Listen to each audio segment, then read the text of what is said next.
तो एपिसोड 4 की शुरुआत होती है उसी पागल खाने से जहाँ सारे पागल पागल वाली हरकतें कर रहे हैं और सामने टीवी और टीवी पे न्यूज़ चालू है जहाँ टीवी पे बताया जाता है कि हाँ आज लगभग 29 फरवरी, आज सैटरडे है। तो ये सुनने वाला जो फैंग रहता है ना वो कहता है भाई 29 फरवरी है भाई, ऐसे कैसे हो सकता है भाई, 7 मार्च था भाई, आज तो 7 मार्च होना चाहिए था, 29 फरवरी नहीं होना चाहिए। मेरे घड़ी के अंदर भी देखो 7 ही मार्च दिखा रहा है। तो ये सुनने तो फैन बोलता है मुझे ऐसा लगता है ना तेरा जो घड़ी है तेरा घड़ी तो खराब हो गया है। तो ये सुनने का तो फैंग बोलते भाई ऐसे कैसे भाई, मेरा घड़ी ऐसे कैसे खराब हो जाएगा भाई, 150 करोड़ का लिया हूँ भाई, ऐसे कैसे खराब हो जाएगा भाई, नहीं खराब हो सकता है, ये पक्का कोई ना कोई स्कैम चालू है। तभी पीछे से एक दूसरा पागल आता है, जैंग के पास आता है, जैंग से कहता है अच्छा ठीक भाई मुझे दिखा, मुझे लगता है तेरा घड़ी सच में खराब हो गया है। इसलिए इसके हाथ को लेता है, उसके हाथ पे कोई घड़ी वगैरह नहीं था, उसने ना पेंसिल से मतलब पेन से उसने घड़ी बनाया था और उस घड़ी पर उसने 7 मार्च लिखा था जो कि काफ़ी लंबे समय से लिखा ही है। और तभी वो बंदा बताता है कि हाँ भाई टेंशन मत ले, मैंने देख लिया तेरे घड़ी के अंदर प्रॉब्लम है और मैं प्रोफेशनल घड़ी बनाने वाला हूँ और मैं जब जब घड़ी बनाता हूँ ना तो बहुत लंबा चौड़ा चार्ज करता हूँ, 1.5 करोड़ से नीचे लेता हूँ, लेकिन भाई तू मेरा दोस्त है तेरे लिए भाई मैं फ्री में घड़ी बना दूंगा। इसको देना एक पेन निकालता है, पेन से जो पुराना लिखा हुआ था ना 7 मार्च उसे मिटा के वहाँ पे 29 फरवरी लिख लेता है और कहता है देख भाई हो गया भाई, देख भाई तेरा घड़ी सही हो गया,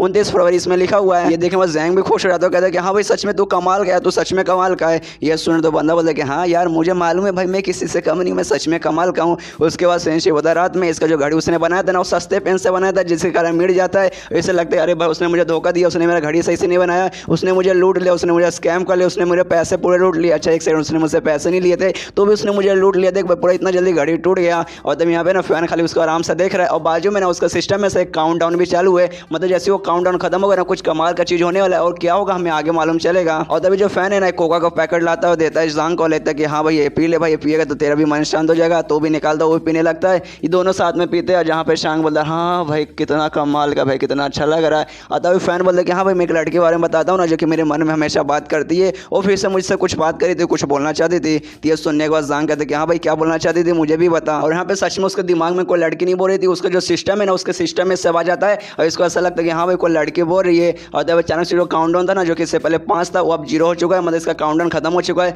और तभी फिर से ना जो आसपास का टाइम रहता है ना पूरा टाइम रुक जाता है, उसके सिस्टम में सब आ जाता है कि हाँ जो काउंटडाउन है ना पूरा हो चुका है, जिसके बाद से आप टाइम भी रोक सकते हैं और फिलहाल का टाइम रुक गया है। और इसके बाद से ना आप किसी भी एक इमेजिन दुनिया में जा सकते हैं, मतलब एक दूसरी दुनिया रहेगी, एक दूसरा यूनिवर्स रहेगा जहाँ आप किसी का बॉडी के अंदर जा सकते हैं। और उसके अंदर जाने के बाद है ना आपको एक मिशन दिया जाएगा, वो मिशन पूरा करेंगे तो अब आप अपनी नॉर्मल दुनिया में वापस आ जाएंगे और जो टाइम यहाँ पे रुका है ना वो टाइम पहले जैसा कंटिन्यू हो जाएगा। लेकिन सबसे पहले ना उसके लिए आपको मिशन करना पड़ेगा उस दूसरी दुनिया में। और फिलहाल के लिए आपको भी एक मिशन में भेजा जा रहा है जिसमें आप दूसरे बंदे की बॉडी में रहेंगे जिसका नाम रहेगा यांग, जिसका नाम है चेनियान, जिसको है ना स्कूल में बच्चे परेशान कर दे। तुम्हारा मिशन ये है ना किसी तरीके से जो बच्चे उसे परेशान कर देना उसको परेशान करना बंद कर दे। इतना बोलने वाला ना जो उसके बाद जो मतलब जो अपना मेन कैरेक्टर फैंग वो ट्रांसफॉर्म होकर ना एक दूसरे बंदे के बॉडी में चल जाता है और किसी ने भी बल्कि उसी बंदे के बॉडी में जाता है जिसका नाम है चेनियान और दूसरे यूनिवर्स में जाता है। जैसे आता है ना और नोटिस करता है बाप रे मैं किसी और का बॉडी में आ गया, और जो सामने ऐनक में देखता है बाप रे मैं जिसका बॉडी के अंदर आया हूँ ना वो कोई लड़का नहीं बल्कि वो ना एक लड़की है। तो सोचता है कि हाँ भाई पैंट में हाथ डाल के देख लेता हूँ लड़का या लड़की है, तो अपने पैंट में हाथ डाल के देखने लगता है कि हाँ लड़का क्या लड़की है। तभी उस लड़के का मतलब जिस बंदे के अंदर शरीर के अंदर आया ना उसकी माँ आती है और कहते हैं कि हाँ यांग यांग मेरे बेटे तो कैसा है, तेरे लिए मैं खाना लेकर आई हूँ। लेकिन तभी देखते हैं उसका बेटा ना उसका हाथ पैंट के अंदर है, इसको दरवाजा बंद कर लेते हो, कहते कि नहीं बेटे मैंने कुछ भी नहीं देखा, वहाँ से भाग जाती है। यहाँ पे फैंग उसके पैंट में जैसे हाथ डालते ना मालूम चलता है कोई लड़की नहीं है बल्कि लड़का है, क्योंकि है ना सामान इसका नीचे लटक रहा है। और सोचता भाई लड़का पागल है क्या, सच में क्या पागल है, ये तो मुझसे भी बहुत बड़ा पागल समझ आ रहा है क्योंकि भाई यार लड़कियों वाले इसने कपड़े पहना है ऊपर से लड़कियों जैसा दिखता है। अरे भाई लड़का तो भाई खुलेआम रहो, लड़के जैसा बन के रहो। उसका तो चेंगियान के माँ के पास जाता है खाना वगैरह खाने के लिए, फिलहाल के ना चेंगियान के बॉडी के अंदर है तो उसकी माँ को भी लगता है कि हाँ भाई ये मेरा ही बेटा है, इसके बॉडी में कोई नहीं है, तो आराम से बैठ के खाना वगैरह खा रहे। उसकी माँ ना बार बार कहती है हाँ यांग यांग तुम मेरे बेटे, तुम कितने कमाल के, तुम कितने प्यारे हो, इतने प्यारे हो ना कि सारे के सारे बच्चे तुम्हारे साथ खेलने के लिए आते हैं, लेकिन तुम्हें वो सब पे ध्यान नहीं देना, तुम्हारा हाई स्कूल नया चालू होने इसलिए तुम्हें पढ़ाई पर ध्यान देना चाहिए। वो सारे बदमाश बच्चे उनके साथ मत रहो, देखो मैं तुम्हारे लिए ढेर सारा खाना बनाया है, देखो दूध भी है, दूध के अलावा ना मीट भी है, मुझे ढेर सारा यहाँ पे खाना वगैरह है। और तभी जो मतलब रहता है ना फैन जो अभी चेंगियान के बॉडी में और जितना भी खाना है ना सबको एक ही कटोरे में मिला देता है और मिलाने के बाद ना उसे ना ही चम्मच से खाता है ना ही हाथ से खाता है, सीधा कटोरे से मुंह में मार लेता है, मतलब सीधा मतलब मुंह के अंदर डाल लेता है और कहता है कि हाँ भाई सच में ये सूप था भाई, कितना कमाल का ये सूप था, मजा ही आ गया। यहाँ पे जैसे चेंगियान की माँ देखती है ना उनकी आंखें एकदम फट के हाथ में आ जाती है, अरे बाप रे मेरे बेटे को क्या हो गया भाई, मेरा बेटा इतना अच्छे से सब कुछ काम करता था लेकिन आज जंगलियों जैसा काम क्यों कर रहा है। और ये चैप्टर यहीं खत्म हो जाता है। कोई बात नहीं, अगला चैप्टर भी मैं यहीं पे एक्सप्लेन कर देता हूँ। तो अगले चैप्टर की शुरुआत होती है जिसमें जो फैन है ना अभी भी यांग के बॉडी में, और यांग के बॉडी में तो ऑफकोर्स उसकी माँ ने बोला था कि हाँ आज से तेरा ना नया मतलब स्कूल चालू होने वाला है, हाई स्कूल चालू होने वाला है, इसलिए जा तुझे स्कूल जाना पड़ेगा। तो भी सोचते कि हाँ भाई दूसरे के बॉडी के अंदर आ चुका हूँ और मुझे मिशन भी मिला था इसलिए कर लेता हूँ, और इसके बॉडी में हूँ इसको स्कूल जाना पड़ेगा। तो स्कूल जाता हूँ इसलिए बस स्टॉप पे आ जाता है बस पकड़ने के लिए, देखते कि हाँ भाई बाहरी दुनिया कितनी अच्छी दुनिया है, कितनी बड़ी दुनिया है, क्योंकि भाई इतने समय से खाली मैं हॉस्पिटल में, तब बाहर दुनिया मैंने देखा ही नहीं है। और तभी बस भी आ जाता है, बस वाला आराम से बैठ जाता है और जैसे बैठता है ना तो उसके सिस्टम में से बार बार आवाज़ आता है कि हाँ इसके आगे ध्यान देना पड़ेगा, इसके आगे आपको कुछ काम करना है। और तभी ध्यान जाता है ना, वहाँ पे एक छोटी बच्ची आई है और वहाँ पे सीट वगैरह खाली नहीं था, जिसका जो छोटी बच्ची ना बस में जो लटकने वाला रहता है ना उसको पकड़ने की कोशिश करता है, लेकिन उसका हाइट बहुत ज़्यादा कम रहता है जिसका वो पकड़ भी नहीं पाती।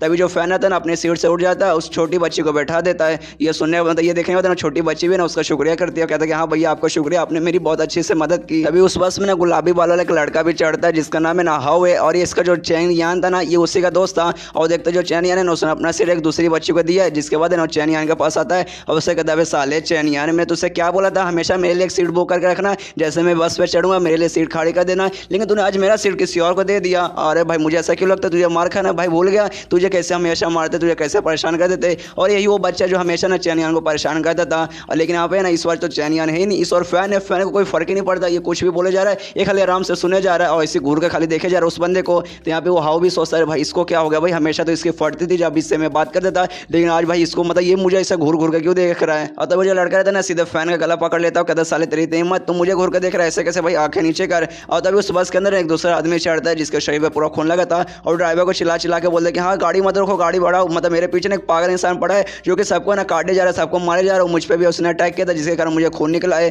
तभी लोग जो पागल रहता है ना जो जिसने इसको मारा था वो भी बस के अंदर चढ़ जाता है और बस के अंदर चढ़ने के बाद अपने हाथ में 2 हथियार लिया था और चिल्लाते कि सबको सब मरोगे, मैं सबको काट डालूंगा, कोई भी नहीं बचेगा। और सब लोग मतलब इसी सब डर जाते हो, जो लड़का रहता है वो भी डर जाता है, उसकी भी फट जाती है। वो देखते रहे भाई ये क्या होगा, ये कौन पागल घुसा है भाई, तो हमें जान से मार डालेगा। लेकिन उस पागल को देखने में फैन बोल देगा नहीं ये बंदा पागल नहीं है। और तभी वो बंदा ना धीरे धीरे करके आगे आता है और जो छोटी लड़की थी ना जिसकी मदद फैन ने किया था उसके सामने आता है और उससे कहते हैं कि हाँ इस छोटी बच्ची को मैं काट डालूंगा, और हथियार से ना सीधे उस पर हमला करने का बढ़ जाता है और उसको मार डालता है, जिसके बाद से ना पूरा खून ही खून निकलता है। लेकिन उसका अटैक है ना उस लड़की को नहीं लगता, उसका अटैक को ना फैन ने अपने हाथों से रोक लिया था और उसके हाथ पे लगता है जिसके कारण खून निकला था, वो बच्ची अभी सेफ है। और तभी उस पागल से कहते हैं कि हाँ देख भाई सस्ते जॉनी सिंस, मुझे तो ये बता भाई तू क्यों सबको काटना चाहता है। यह सुनने के बाद पागल बोलता है कि देख भाई मैं कोई जॉनी सिंस नहीं होता। यह सुनने के बाद फैन बोलता है कि हाँ भाई तू जॉनी सिंस नहीं है, मैं तुझे जॉनी सिंस भी नहीं बोला, मैंने तुझे सस्ता जॉनी सिंस बोला, कोई बात नहीं अगर तू सस्ता जॉनी सिंस नहीं है तो भी बता भाई तू मुझे पंडित जैसा दिखा दे रहा था। हाँ भाई मुझे बता पंडित तू सबको काटना क्यों चाहता है। ये सुनना तो बोल दे कि नहीं मैं पंडित भी नहीं हूँ, लेकिन तुझे कैसे मतलब ये जो हथियार तूने पकड़ा ना ये हथियार जल्दी छोड़ दे,